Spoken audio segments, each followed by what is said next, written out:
nwere a lot of people na-ajụ m ajụjụ na-asị m na ọrụ m adịrọ away na ndị mmaburu magburu onye eze Jizọs. Well, adịrọ m away because ọ bụrụ mụnwa magburu onye eze Jizọs. Ịma na o nwere ife na-adịrọzi possible as long as social media is concerned.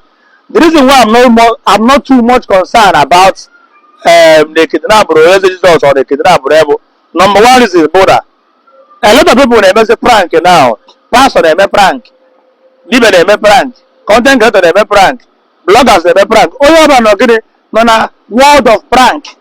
So as long as a na-enwe arrange miracle, arrange prophecy, arrange content creating, arrange dibia, arrange this and that. So I'm not surprised. That is why I'm not so much concerned, because onye eze Jizọs can do or undo. Yes. In as much as na ma nke bụ eziokwu, because na mekanik ekwezi amara ndị bụ ndị ara.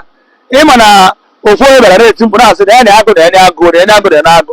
Ụmụnna gbakọ abịazi ọ bụ na agụ a abịa ha. Orudu next day na-etukwa na ya na-agụ na ya na-agụ na ya na-agụ na ya na-agụ. Ụmụnna gbakọ ọ bụ na agụ a abịara. The third time agụ bịaziri bịa, the original agụ bịaziri wee mezie na-eti na ya na-agụ na ya na-agụ. Ya bụ na Chineke ka o si eme ha wee hapụ ya agụ wee megide wee rie eze. Ka ọ ghara dị ka eze bụ nsị na agwara asị eze onye agwara m. Emechaa gwagwa ya eze onye agwara ruzie wonde bụrụ nsị jee okeshọn iji na-efegharị ya n'azụ. Ana onye ọbụla sị na mmegide ama agwa eze because na nke agwara ya gwa ha anụ. Onye eze Jizọs abụrụ onye a na-enye ndụmọdụ, because enye m ya ndụmọdụ several times. And ị na-enye ndụmọdụ a lot of ụmụ bingo a na-efi na ị na-ewu onye ahụ anya ọkụ, ọ na-efi na ị na-akparị ya, ọ na-efi na ị dị against his success or progress. How can somebody be doing dibia and also be doing pastor? How can somebody be answering Abba and Senda be answering Koro? It is Abba Zaba, it is a Koro Zakoro, Karamani Zaba Koro. And I assume now they did away, I don't know away, because all of can fake his arrest, can fake his this thing, his Maburu. Oh, you can tell a hotel, I never had a bush away, but then a hotel, why you got a phone, there's no week. I'll wait you after 3-4 days or 1 week, or but that's not release again, or Baramba, where talk customer Christmas Neru, you never can tell. Man, how is your good? Now, my brother Jesus, him the good guinea. Akaji onye eze Jizọs megide hapụ na enwe onye eze Jizọs agbu egbu na ụmụ ejima ahụ ọ mụrụ ya taa afụ. Yes, enwere onye eze Jizọs agbu egbu ma ọ na-asụsị ego ụmụ ejima ahụ ọ mụrụ ya megide ga-ata ezigbo afụ. And nwunye ka dị young, ka dị tender. So unu were biko ma ọ bụrụ na eziokwu ma ọ bụrụ na eziokwu ịmara okwu nke m na-adakpọ wa people no dey like my talk, because okwu m na-adị ọ na-asụ ntụ wuruwuru.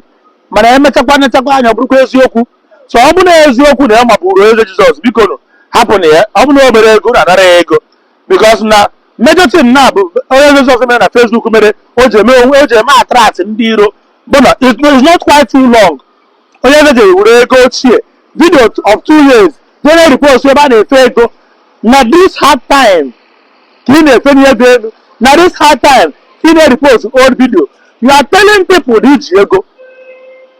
Na this hard time ka ị na-abata gbakọsị ndị mmadụ na-efe gị ego ka wee mezie gịnị ka ị wee bụrụ eze ọka ọbịa, ka ị wee bụrụ ọka aka. O nwere ya na mmadụ na-ama aka onye nwe ego kịta obegide ọ na-akpụ obere.